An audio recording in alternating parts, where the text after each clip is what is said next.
एक सेठानी थी, उसके नगर में एक मुनि का आगमन हुआ।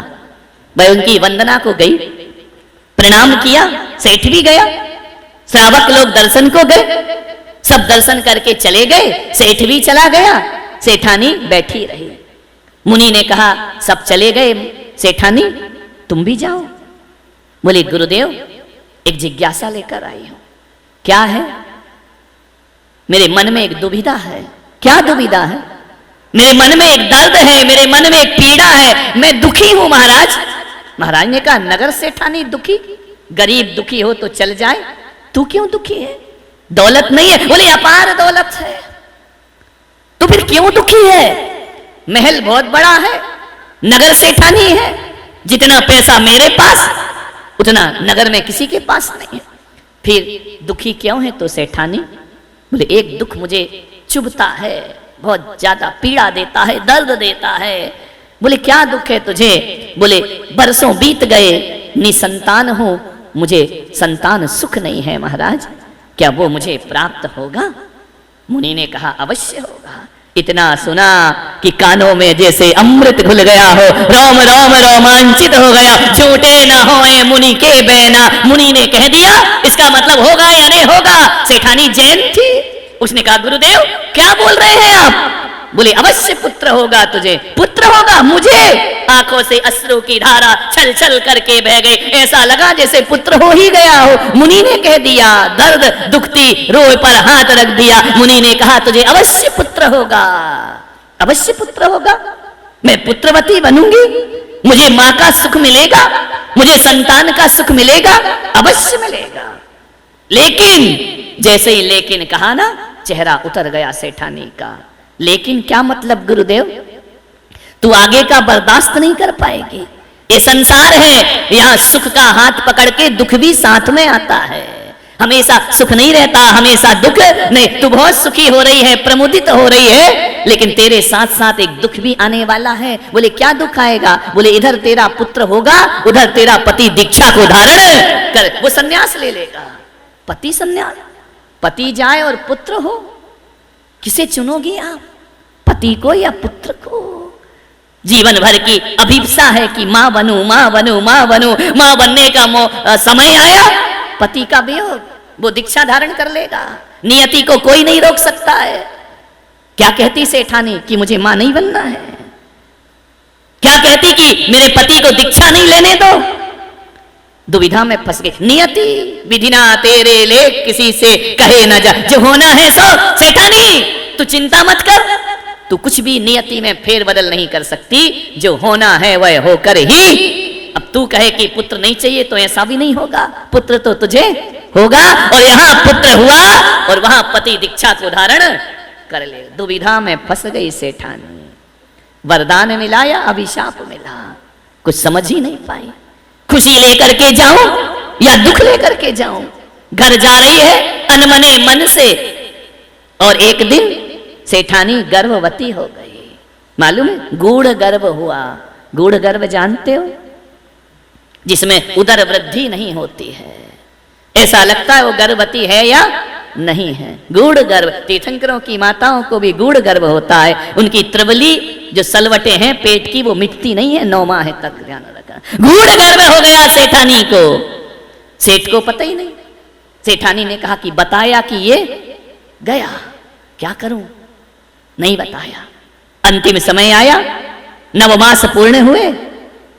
सेठानी ने कहा मेरा स्वास्थ्य सही नहीं है सेठ जी, मैं कुछ दिन किसी से मिलना नहीं चाहती हूं, मैं आराम करना चाहती हूं। सेठ बहुत चाहता था। उसने कहा कोई बात नहीं, नीचे जो तलघर है ना, उसमें तेरी व्यवस्था करा देता हूं। 1 महीने तलघर के अंदर रही। सेठ से कहा मैं किसी से मिलना नहीं चाहती हूं। सेठानी तो दिन गिन रही थी ना कि संतान होगी, पति को पता नहीं चलेगा, ध्यान रखना। कहां तक छुपोगे? सेठानी ने 9 महीने बाद बच्चे को जन्म दे दिया उस तलघर के अंदर। सेठ कहीं से बाहर से आ रहा था व्यापार करके, घोड़े पर बैठा है, क्या देखता है? तालाब के किनारे से निकला दासी रुधिर के वस्त्र धो रही है, रक्त वस्त्र धो रही। सेठ ने कहा दासी ये तो मेरे घर की दासी है, ये कर क्या रही है? क्या हुआ है ये? मालूम है क्या कहा उस दासी ने कि सेठ जी क्षमा करना, तुम पुत्रवान हो चुके हो, तुम्हारे घर में पुत्र का जन्म हुआ है, बेटे का। दासी तो खुश थी कि सेठ इनाम देगा, सेठ बड़ा खुश होगा, बधाई देगा, तुम्हारे यहाँ पुत्र हुआ है सेठ जी, बरसों की इच्छाएं पूर्ण हुई। सेठ ने कहा पुत्र हुआ मेरे घर में और मुझे ही पता नहीं, मेरी पत्नी ने मुझे नहीं बताया कि मैं गर्भवती हूं। बोले सेठानी को हुआ ना? बोले हाँ। ऐसे कैसे हो गया? बोले सेठ जी गूढ़ गर्भ था उनको और उनको पुत्र का जन्म हुआ है। सेठ ने कहा धिक्कार ये संसार, जब मेरी ही पत्नी मुझसे छुपाती है, ये स्वार्थ का संसार है। सेठ ने कहा अब मुझे घर में रहने की जरूरत। इतनी सी बात में सेठ ने कहा अब सन्यास के मार्ग पे बढ़ना चाहिए। मेरी पत्नी मुझसे छुपा रही है, जिसके लिए मैंने सब कुछ किया, पूरा जीवन लगाया, इतनी स्वार्थी निकली कि मुझे नहीं बताया। दासी को पता है कि पुत्र हुआ है और मुझे नहीं पता, मुझे बताया ही नहीं। अब पुत्र खिलौना थोड़ी है कि बाजार से ले आई एक दिन में और हो गया। 9 महीने में इसने मुझे कितना छल किया, इस पगली ने कितना छल किया। 1 महीने अंदर रही नीचे, मुझे बताया नहीं कि हम संतान को जन्म देने वाले हैं।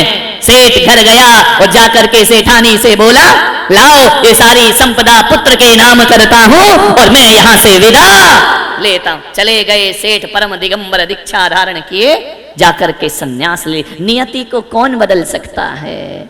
जो होना है वो होकर रहता है। सेठानी बिलख रही है पति के वियोग में। वैद्य बुलाए, ज्योतिषी बुलाए, ज्योतिषियों से कहा मेरे बच्चे का भविष्य देखो। बोले सेठानी जिस दिन तेरे बच्चे को पता चल गया कि संसार नश्वर है, उस दिन ये भी दीक्षा धारण कर लेगा। अरे सेठानी का मैं तो दोनों तरफ से लुट गई, पति भी गया और संसार के सुख ऐसे ही होते हैं। आज अच्छा होता है कल बुरा हो जाता है, आज सुख होता है कल दुख सामने आ जाता है। बड़े नाच गा के बेटे की शादी करते हो, बहू झगड़ालू आ जाती है, शादी का सारा सुख मिट्टी में मिल जाता है। संसार इसी का नाम है। करहूं तपस्या देह सो। चले गए सेठ।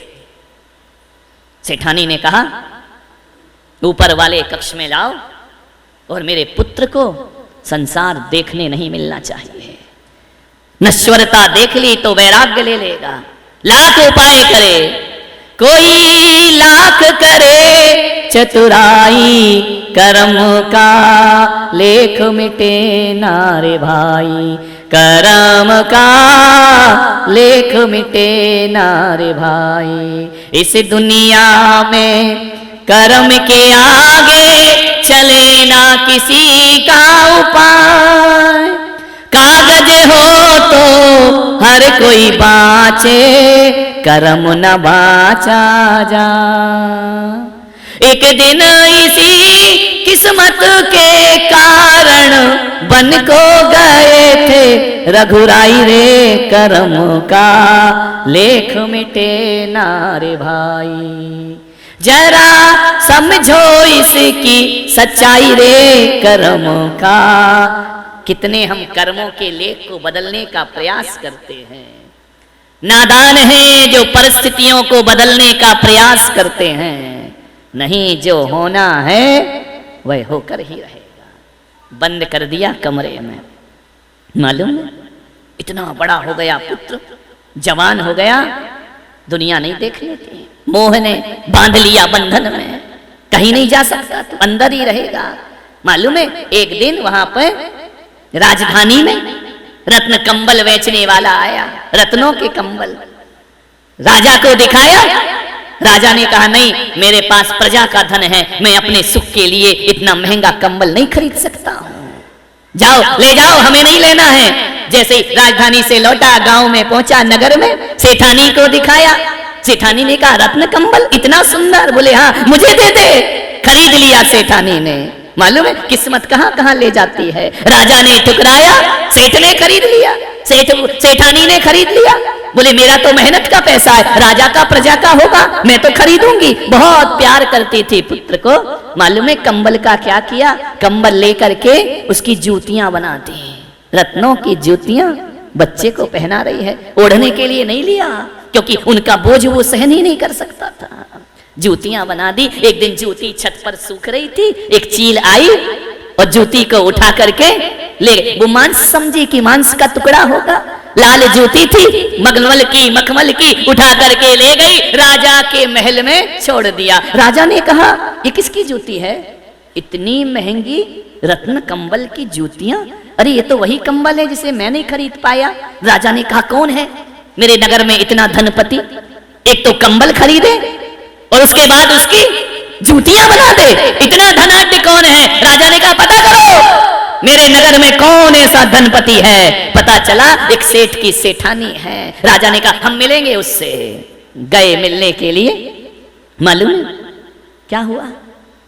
जाकर के मिले, सेठानी ने बड़ा स्वागत किया। सम्राट मेरे घर आए, राजा मेरे घर आए, आरती उतारी, अंदर ले गई। राजा ने कहा ये जूतियां तुमने बनाई हैं? हाँ महाराज मैंने बनाई। किसके लिए? अरे अब कैसे बोले? बोली कि राजा कहेगा मिलूंगा, और मिला कि बेटा गया। किस्मत कैसे होती है, मैंने तो किसी से मिलने ही नहीं दिया। राजा ने कहा कि सेठानी बोलो किसके लिए बनाई है? झूठ बोले तो राजा फांसी पे चढ़ा देगा, नहीं बोले तो राजा कहेगा बोल। तकदीर कहां ले जाती है। डरी डरी दबी आवाज में बोली महाराज मेरा एक पुत्र है। पुत्र है? रत्नों के जूते पहनता है, इतने महंगे, मुझे उस पुत्र से मिलवाओ। सेठानी ने कहा महाराज मैं सब कर सकती हूं, ये नहीं कर सकती हूं।